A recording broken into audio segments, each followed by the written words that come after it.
Assalamualaikum warahmatullahi wabarakatuh. Halo teman-teman, kembali lagi bersama saya Yolanda Nyerulan, MPM C1C021047. Nah, di sini saya masih membahas materi terkait dengan pengantar akuntansi, yaitu ada materi tentang inventory. Inventory atau persediaan, yaitu sebagai aktiva yang tersedia untuk dijual dalam kegiatan usaha normal ataupun dalam proses produksi dan atau dalam perjalanan. Di sini dalam persediaan ada 3 jenis persediaan. Yang pertama ada persediaan bahan baku, yaitu raw material inventories adalah persediaan berupa bahan yang akan diproses menjadi barang jadi melalui proses produksi yang melibatkan tenaga kerja langsung dan biaya overhead pabrik. Kemudian yang kedua yaitu persediaan barang dalam proses atau work in process inventories. Di sini adalah persediaan berupa barang yang belum selesai menjadi barang jadi. Yang ketiga ada namanya persediaan barang jadi atau finished goods inventories, yaitu persediaan barang yang sudah selesai melalui proses produksi dan siap untuk dijual kepada pembeli atau diserahkan kepada yang memesankan barang. Nah, dalam hal ini juga ada sistem pencatatan persediaan, yaitu seperti yang dijelaskan pada materi yang sebelumnya, itu juga menggunakan dua sistem pencatatan. Yang pertama ada sistem pencatatan perpetual, yaitu menggunakan kartu persediaan sebagai buku pembantu persediaan yang digunakan untuk mencatat setiap mutasi yang berhubungan dengan barang dagangan. Nah, kemudian yang kedua menggunakan sistem pencatatan periodik, yaitu pada sistem ini jumlah kuantitas barang dagang pada akhir periode baru dapat diketahui setelah perusahaan melakukan perhitungan nilai persediaan pada akhir periode. Kemudian ada juga permasalahan dalam penentuan kuantitas persediaan. Yang pertama yaitu pengakuan kepemilikan atas barang dalam pengiriman atau goods in transit. Nah, permasalahan yang muncul terkait hal ini yaitu dengan pelaporan nilai persediaan pada akhir periode disebabkan adanya barang dagangan yang sudah dibeli namun masih dalam pengiriman, sehingga barang dagangan tersebut belum sampai di gudang perusahaan ketika perusahaan melakukan perhitungan persediaan. Nah, dalam hal ini ada dua syarat kesepakatan yang mempengaruhi kapan peralihan kepemilikan barang dari penjual kepada pembeli. Yang pertama ada namanya VOW shipping point, yaitu suatu syarat kesepakatan di mana yang membayar biaya angkut adalah pembeli. Kemudian yang kedua ada VOW destination point, yaitu suatu syarat kesepakatan di mana yang membayar biaya angkut adalah penjual. Selain itu ada juga namanya barang konsinyasi, yaitu atau disebut juga dengan barang titipan, merupakan barang dagangan pemilik lain atau orang lain yang dititipkan oleh mereka kepada perusahaan kita untuk dijualkan. Nah, bisa hasilnya nanti bisa disepakati sesuai dengan kesepakatan awal. Nah, selain itu ada juga metode penilaian dalam persediaan. Nah, penilaian persediaan ini adalah menentukan nilai persediaan barang dagangan akhir yang akan disajikan sebagai nilai persediaan barang dagangan pada laporan posisi keuangan perusahaan. Ada beberapa metode yang digunakan dalam penilaian persediaan, yaitu yang pertama ada metode harga perolehan. Artinya, nilai persediaan akhir dihitung dengan mengalihkan unit yang tersisa dikalikan dengan harga perolehan per unit. Nah, ada beberapa cara juga dalam menghitung atau menentukan nilai persediaan berdasarkan metode harga perolehan. Yaitu ada namanya yang pertama identifikasi khusus. Biasanya digunakan perusahaan untuk jenis barang yang memiliki kode unik. Misalnya mobil atau motor. Kemudian yang kedua ada asumsi arus harga perolehan. Yaitu yang pertama ada FIFO atau first in first out. Adalah asumsi yang harga pokok penjualannya itu dihitung dengan harga atau dihitung dengan harga perolehan per unit urut dari harga perolehan awal.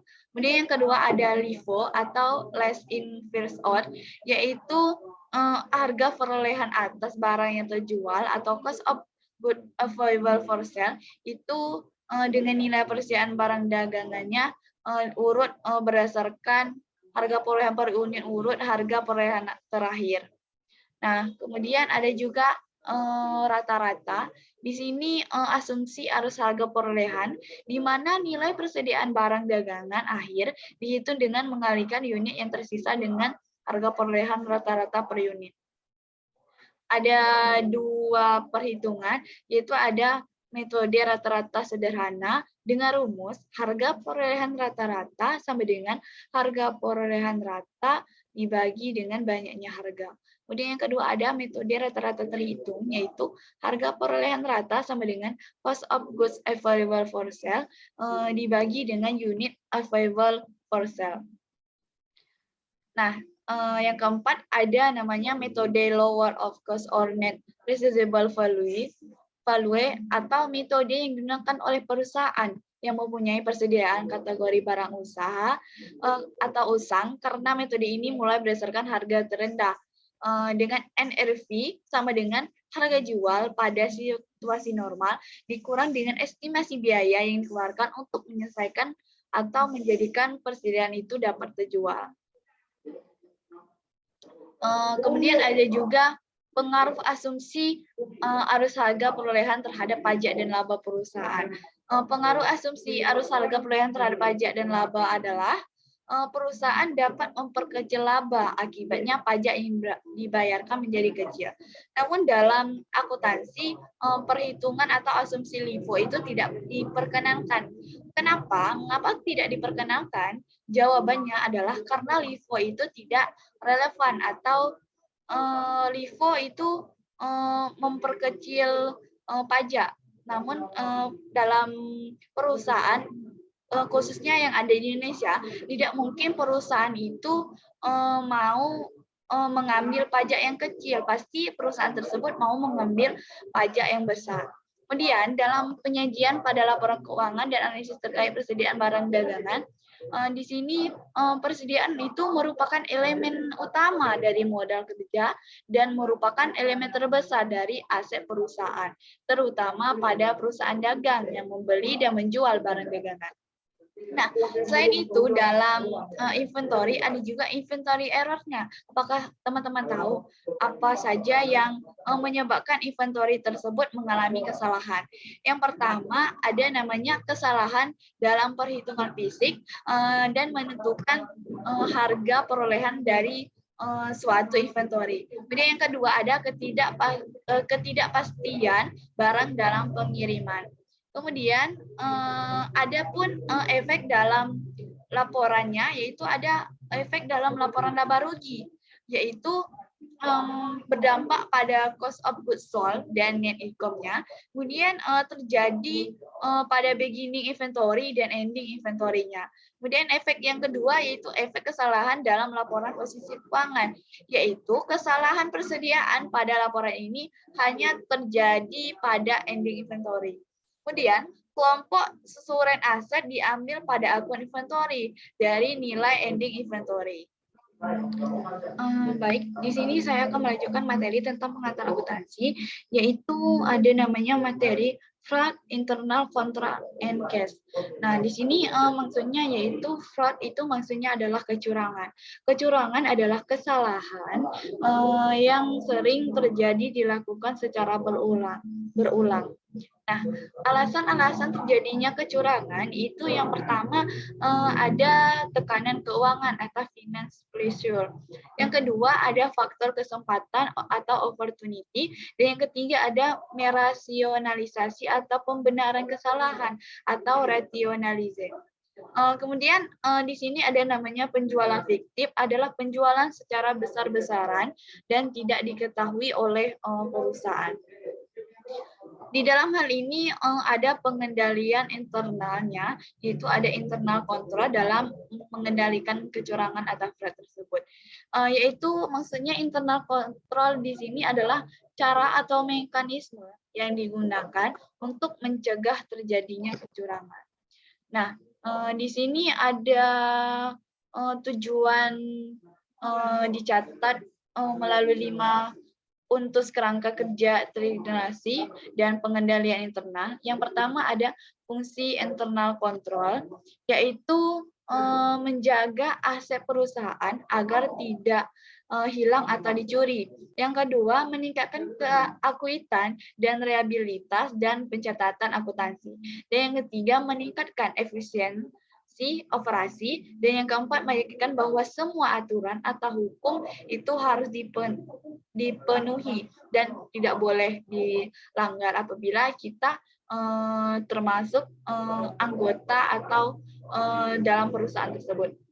Dan yang kedua ada komponen internal control, yaitu unsur-unsur pengendalian internal control, yaitu yang pertama ada kontrol environment atau lingkungan pengendalian, yaitu merupakan komponen utama terhadap internal control. Kemudian yang kedua ada risk assessment, yaitu pengendalian risiko. Yang ketiga ada kontrol activities atau aktivitas pengendalian. Dan yang keempat ada information and communication, yaitu maksudnya ada informasi dan komunikasi. Kemudian yang kelima ada monitoring atau pemantau. Maksudnya di sini ada yang memantau sehingga kecurangan tersebut tidak akan terjadi.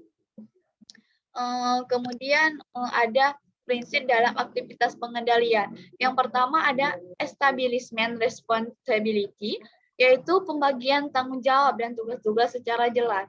Maksudnya di dalam perusahaan itu sudah dibagi tanggung jawab dan tugas-tugasnya sehingga mereka fokus kepada tanggung jawab dan tugasnya masing-masing. Jika jadi atau meminimalisir atau mengurangkan terjadinya kecurangan tersebut. Misalnya, jika seseorang memiliki 2 tanggung jawab atau memiliki banyak tugas, maka dia akan kurang fokus atau kurang konsisten terhadap suatu pekerjaannya, sehingga dia bisa memiliki pemikiran untuk melakukan kecurangan, atau di dalam itu dia tidak memiliki ketelitian terhadap tugas-tugas yang dilakukannya. Kemudian yang kedua ada segregation of duties, yaitu pemisahan tanggung jawab. Yang ketiga ada documentation prosedur, harus nomor urut yang baik dan tercatat. Misalnya bendahara dan kasir terpisah dengan yang mencatat. Dan yang keempat ada fiscal control, yaitu maksudnya barang yang berharga itu diletakkan atau disimpan dalam berangkas, gudang-gudang dalam perusahaan atau gudang-gudang barangnya itu dikunci dengan gembok. Kemudian ada absent time clock, kemudian ada alarm pengendali kebakaran. Dan yang kelima ada independent internal verification, yaitu verifikasi internal oleh pihak independen. Kemudian yang keenam ada human resource control, itu pengendalian sumber daya karyawan, yaitu merotasi karyawan seperti merolling para pekerja. Kemudian ada kegiatan refreshing atau kegiatan liburan supaya dalam para karyawan dalam bekerja itu otaknya itu bisa sedikit tidak stres, bisa sedikit tenang dengan cara refreshing. Kemudian mengecek karyawan sebelum direkrut. Kemudian ada juga yang keempat ada keterbatasan internal control. Yang pertama ada cost not exceed benefit, itu jangan lebih besar biaya dibandingkan manfaat yang dapat dirasakan. Maksudnya jangan lebih besar kita menggaji para karyawan daripada kita menerima hasil kerja dari karyawan tersebut. Kemudian yang kedua ada human element, yaitu faktor perilaku manusia. Yang ketiga ada size of the business, ukuran perusahaan. Perusahaan semakin kuat pengendaliannya. Maksudnya semakin besar perusahaan tersebut, maka semakin kuat juga pengendalian yang ada dalam perusahaan tersebut. Kemudian ada internal control pada pemasukan kas. Di sini ada establishment of responsibility, yaitu misalnya hanya kasir saja yang mempunyai wewenang untuk menerima uang, yang lain tidak punya wewenang untuk menerima uang tersebut. Kemudian yang kedua ada segregation of duties, maksudnya dibutuh 3 karyawan dengan tugas yang berbeda, yaitu ada yang menerima uang, ada yang mencatat uang, dan ada yang memegang uang, supaya mereka itu bisa bertanggung jawab atas tugasnya masing-masing. Ini ada documentation prosedur di sini, misalnya itu tiap kasir harus memiliki SIP untuk memeriksa penerimaan kas. Sedangkan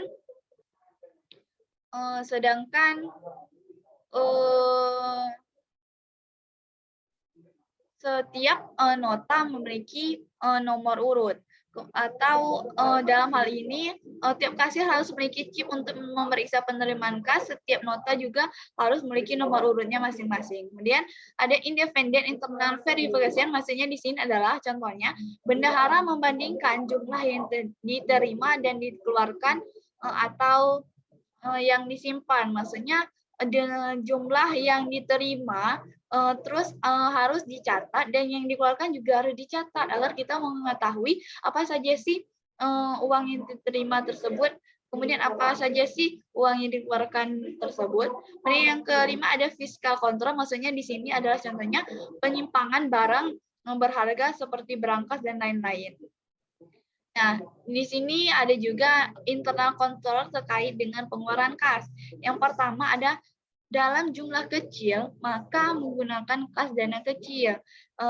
Dalam jumlah besar, seharusnya juga menggunakan cek. Dan yang kedua ada menggunakan cek atau sistem voucher. Maksudnya di sini sistem voucher adalah formulir yang duotorisasi yang ditetapkan untuk mengeluarkan kas saat menggunakan cek. Kemudian mengecek karyawan sebelum direkrut, juga menggunakan dana kas kecil, atau maksudnya dalam bahasa akuntansi itu namanya petty cash. Petty cash atau dana kas kecil memiliki dua sistem. Apakah teman-teman tahu apakah dua sistem dari petty cash tersebut? Yang pertama ada namanya inverse fund system, yaitu metode tetap, dan kalau metode yang kedua ada namanya fluctuating fund system, yaitu metode yang berubah-ubah. Nah, inverse fund system, metode tetap itu maksudnya adalah metode pembukuan kas kecil, di mana rekening kas kecil jumlahnya selalu tetap. Kemudian kalau metode fluctuating fund system atau metode berubah-ubah tersebut adalah suatu metode pengisian dan pengendalian kas kecil, di mana jumlah kas kecil akan selalu berubah-ubah sesuai dengan kebutuhan. Adapun membedakan antara inverse fund system dengan fluctuating fund system. Yang pertama, apabila terjadinya transaksi pembentukan kas kecil, maka kalau inverse fund system itu petty cash-nya di debit dan cash-nya di kredit. Kalau fluctuating fund system juga sama sih sebenarnya, petty cash itu di debit dan cash-nya di kredit. Namun pembedaan yang kedua itu pembayaran dengan menggunakan dana kas kecil. Maka kalau inverse fund system itu tidak perlu dicatat atau dicatat saja dengan no entry. Kemudian kalau fluctuating fund system, maka setiap pembayaran yang digunakan dengan dana kas kecil harus dicatat semuanya. Kemudian ada selain petty cash ada namanya rekonsiliasi bank, yaitu catatan yang dibuat perusahaan pada setiap akhir periode, biasanya setiap bulan, untuk menyesuaikan saldo kas di bank menurut catatan dengan saldo perusahaan menurut catatan perusahaan, yang seharusnya jumlah nilainya itu sama. Penyebab terjadinya perbedaan dalam rekonsiliasi bank antara saldo bank dengan saldo perusahaan itu biasanya ada time lag atau perbedaan waktu. Maksudnya di sini adanya kemungkinan bank sudah menambahkan, tetapi menurut catatan perusahaan belum ditambahkan, atau bank sudah mengurangi, namun menurut perusahaan belum dikurangi. Dan yang kedua ada kesalahan pencatatan atau error, biasa atau bisa dilakukan oleh pihak bank ataupun pihak perusahaan. Adapun item-item dalam rekonsiliasi bank, Apakah teman-teman tahu apa saja sih item-item dalam rekonsiliasi bank? Nah, yang pertama ada yang namanya deposit in transit atau setoran dalam perjalanan. Di sini maksudnya suatu penerimaan kas yang sudah dicatat oleh perusahaan sebagai penerimaan kas, tetapi sampai akhir periode getaran itu belum muncul dalam catatan menurut bank, sehingga penyelesaian harus dilakukan dengan menambahkan pada catatan menurut bank. Kemudian item yang kedua ada outstanding check atau cek yang masih beredar. Maksudnya di sini cek yang sudah ditarik oleh perusahaan dan sudah dicatat oleh akuntan perusahaan sebagai penyetor kas penarik cek tersebut belum muncul dalam catatan menurut bank, sehingga penyelesaian harus dilakukan dengan cara mengurangi. Ini ada item yang ketiga, bank memoranda, yaitu penyelesaian yang dilakukan menurut catatan perusahaan. Kemudian yang kedua ada kesalahan atau errors. Di sini ada dua kesalahan, yaitu yang pertama, kesalahan pencatatan dapat dilakukan oleh pihak bank ataupun perusahaan pada saat rekonsiliasi membuat oleh bank, maka penyelesaian dilakukan pada catatan tempat terjadinya kesalahan tersebut. Kemudian yang kedua yaitu jika kesalahan itu berakibat jumlah kas yang dilaporkan kurang atau lebih kecil dari jumlah sebenarnya, maka penyelesaian adalah menambahkan sebesar nilai yang sebenarnya. Nah, di dalam hal ini ada juga supaya tidak terjadinya error tersebut, maka kita harus menentukan terlebih dahulu apakah transaksi tersebut merupakan jenis kesalahan yang mana. Apakah karena perbedaan waktu atau karena terjadinya error atau kesalahan pencatatan. Kemudian yang kedua, kita harus menentukan apakah kesalahan yang terjadi mempengaruhi pencatatan pada catatan menurut perusahaan atau mempengaruhi pada catatan menurut perusahaan. Nah, kemudian yaitu kita harus juga menentukan apakah transaksi tersebut menambah atau mengurang. Maksudnya di sini misalnya pada transaksi merupakan cek yang masih beredar atau standing check, maka cek beredar itu mempengaruhi pencatatan menurut bank sebagai pengurang. Mungkin hanya ini saja yang dapat saya jelaskan terkait dengan materi kecurangan. Apabila ada kesalahan pengucapan atau cara penjelasan saya yang sedikit cepat, saya mohon maaf. Kepada Allah saya mohon ampun. Akhirul kalam, wabillahi taufiq wal hidayah. Wassalamualaikum warahmatullahi wabarakatuh.